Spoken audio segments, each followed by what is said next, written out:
안녕하십니까. 엑스닷입니다. 오늘 저는 지난 2026년 1월 23일 미국 국방부 Department of War가 발표한 2026년 국가방위 전략 NDS를 심층 분석하고 이것이 한반도 안보와 우리 대한민국에 던지는 메시지가 무엇인지 보고드리고자 합니다. 이번 보고서는 단순한 전략의 수정이 아닙니다. 트럼프 2기 행정부가 천명한 힘을 통한 평화, Peace through Strength와 미국 우선주의, America First가 군사적으로 어떻게 구현되는지를 보여주는 청사진이며 지난 70년간 이어온 한미동맹의 구조적 변화를 예고하는 중대한 문건입니다. 지금부터 그 핵심 내용을 살펴보겠습니다. 먼저 이번 NDS의 핵심 요약입니다. 크게 4가지의 파격적인 변화가 감지되었습니다. 첫째, 본토방어 최우선, Homeland First 원칙입니다. 미국은 더 이상 세계의 경찰이 아님을 선언하며 모든 해외 개입보다 미 본토와 서반구의 방어를 최우선 순위에 두었습니다. 둘째, 중국에 대해서는 전쟁보다는 압도적인 힘을 통한 거부적 억제, Denial Defense를 목표로 설정했습니다. 셋째, 가장 우려되는 부분인 동맹의 책임 전환입니다. 단순히 방위비를 더 내라는 수준을 넘어 방어의 주된 책임을 동맹국에 이양하겠다는 의지를 명문화했습니다. 마지막으로 기존 전략 문서에 항상 포함되던 한반도의 완전한 비핵화, CVID 목표가 삭제되고 북한 해결 관리와 본토 방어의 대상으로 재규정했다는 점입니다. 이번 전략이 얼마나 큰 변화인지 지난 2022년 바이든 행정부의 NDS와 비교해보겠습니다. 바이든 정부가 동맹과의 가치 공유를 통한 통합 억제, Integrated Deterrence를 강조했다면 트럼프 정부는 유연하고 실용적인 현실주의를 내세웁니다. 우선순위 역시 바뀌었습니다. 과거엔 중국과 러시아를 동시에 관리하려 했다면 이번엔 미국 본토 방어가 절대적 1순위이고 그 다음이 중국 억제입니다. 특히 주목할 점은 국방부의 명칭을 전쟁부라는 표현으로 사용하며 군의 기능을 사회적 아젠다가 아닌 오직 전쟁 수행과 억제라는 본연의 임무로 되돌리겠다는 의지를 보였다는 것입니다. 2026 NDS는 목표 달성을 위해 4가지 핵심 노력선을 제시하고 있습니다. 가장 밑바탕에는 방위산업 기반 재건이 있으며 그 위로 동맹 분담 강화, 중국 억제, 그리고 최상단에 미국 본토 방어가 위치합니다. 이 구조는 명확합니다. 미국은 산업 재건과 동맹의 비용 분담을 통해 힘을 비축하고 그 힘을 중국 억제와 본토 방어에 집중하겠다는 것입니다. 이는 과거처럼 모든 전선에 미군을 투입하지 않겠다는 선택과 집중 전략을 의미합니다. 구체적인 전략을 살펴보겠습니다. 제1원칙은 요새화된 미국, Fortress America입니다. 여기서 등장한 새로운 개념이 바로 트럼프 코롤러리입니다. 이는 멀로 독트린의 현대적 부활로 서반구 미주 대륙에 대한 중국과 러시아의 군사 경제적 침투를 원천 차단하겠다는 선언입니다. 이를 위해 파나마 운하와 그린란드 등 핵심 요충지에 대한 접근권을 확보하고 골든돔이라 불리는 전방위 미사일 방어 체계를 구축하여 ICBM과 극초음속 미사일로부터 미 본토를 완벽히 보호하겠다고 명시했습니다. 또한 국경 문제를 안보 위협으로 규정하고 군사력을 투입하겠다는 내용도 포함되었습니다. 두 번째는 중국 전략입니다.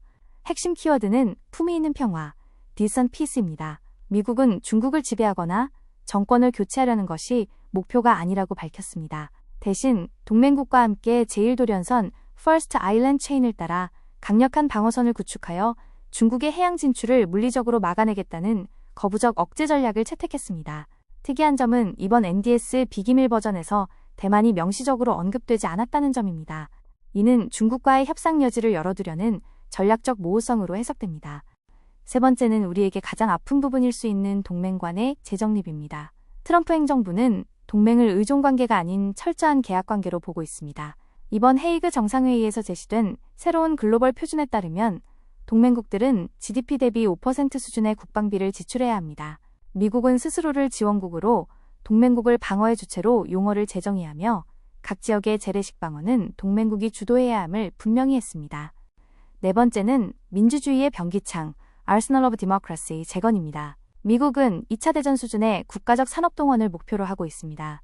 필수 군수 물자의 미국 내 생산을 추진하고 AI 등 첨단 기술 도입을 가로막는 규제를 철폐하겠다고 밝혔습니다. 주목할 점은 동맹국의 생산 능력을 미국 공급망의 일부로 통합하겠다는 구상입니다.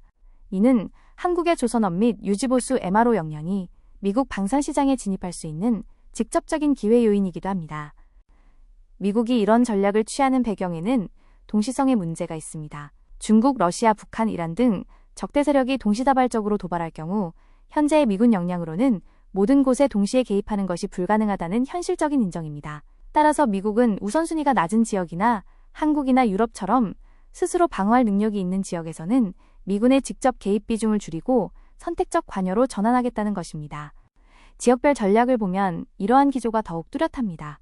먼저 유럽입니다. 미국은 러시아를 여전히 위험하지만 나토 동맹국들의 압도적인 경제력으로 충분히 감당 가능한 감쇄된 위협으로 평가했습니다. 따라서 우크라이나 전쟁을 포함한 유럽의 방어 책임은 1차적으로 유럽 국가들이 져야 하며 미국은 해구산과 하이엔드 자산만 제공하겠다는 입장을 분명히 했습니다.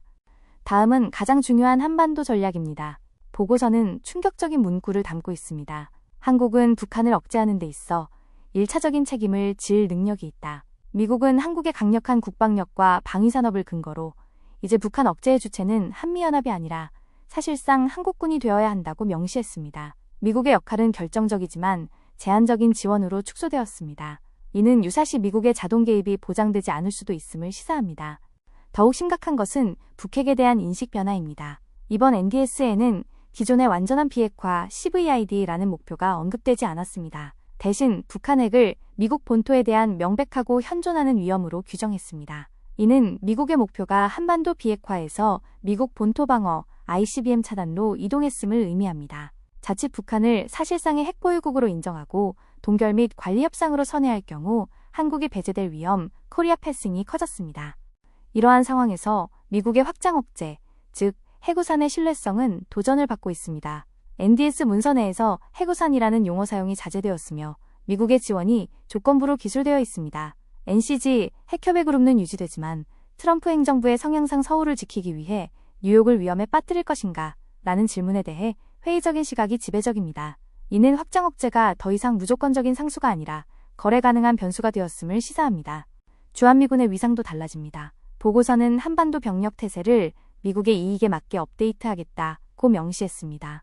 이는 주한미군이 더 이상 북한 억제용 붙박이, 트립와이어 전력이 아니라는 뜻입니다. 중국 견제나 타 분쟁 지역으로 신속하게 투입될 수 있는 전략적 유연성이 대폭 확대될 것입니다. 국방수권법상 하한선이 존재하지만 순환배치 축소 등의 방식으로 실질적인 감축 효과가 발생할 가능성도 배제할 수 없습니다. 우리가 직면한 지정학적 리스크는 바로 거래의 대상이 될 수 있다는 점입니다. 트럼프 대통령이 중국과의 무역 합의를 위해 대만이나 한반도 안보 문제를 협상 카드로 사용할 수 있습니다. 또한 김정은 위원장과의 정상회담을 통해 핵동결과 제재 완화를 맞교환하는 직거래가 이루어질 경우 한국의 안보 이익은 심각하게 침해될 수 있습니다. 미국 안보 우산의 불확실성은 커지는데 방위비 청구서는 급증하는 이중고 딜레마에 빠질 위험이 큽니다. 주변국들은 이미 발 빠르게 움직이고 있습니다. 일본은 미국의 요구에 선제적으로 대응하여 국방비를 증액하고 자체 타격 능력을 확보하며 모범 동맹의 지위를 굳히고 있습니다. 반면 중국은 한미일 공조의 틈새를 노리며 한국에 대한 회색지대 도발을 지속하고 북한은 미국과의 직접 협상을 위해 대남 핵 위협 수위를 더욱 높일 것으로 예상됩니다.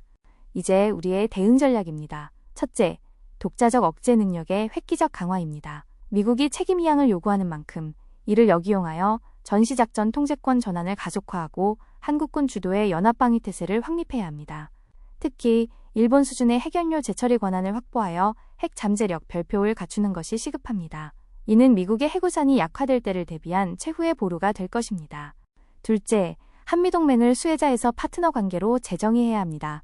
단순히 보호받는 입장이 아니라 미국의 인도-태평양 전략에 기여하는 핵심 파트너임을 강조해야 합니다. 평택기지 제공, 무기 구매, 파병 기여 등을 수치화하여 방위비 협상의 지렛대로 삼아야 합니다. 또한 양자 동맹의 불확실성을 보완하기 위해 한밀 안보 협력을 제도화하여 돌이킬 수 없는 수준으로 만들어야 합니다. 셋째, K방산과 산업협력을 통한 레버리지 확보입니다. 이번 NDS는 동맹국의 생산 능력을 활용하겠다고 명시했습니다. 세계적 경쟁력을 갖춘 한국의 조선업을 미 해군 함정의 MRO 유지보수 사업과 연계시켜야 합니다. 또한 반도체, 배터리 등 미국이 필요로 하는 전략자산 공급망에서의 한국의 지위를 안보 협상 카드로 적극 활용하여 안보와 경제의 결속을 강화해야 합니다. 마지막으로 결론입니다. 2026 NDS는 한국에게 냉혹한 현실을 통보하고 있습니다. 미국은 더 이상 무조건적인 보호자가 아닙니다. 이 보고서는 우리에게 안보 홀로서기를 요구하는 청구서이자 동시에 전략적 자율성을 확보할 수 있는 기회입니다. 단기적으로는 한미동맹의 급격한 약화를 관리하되 중장기적으로는 스스로를 지킬 수 있는 힘을 가진 진정한 중견강국으로 도약해야 합니다.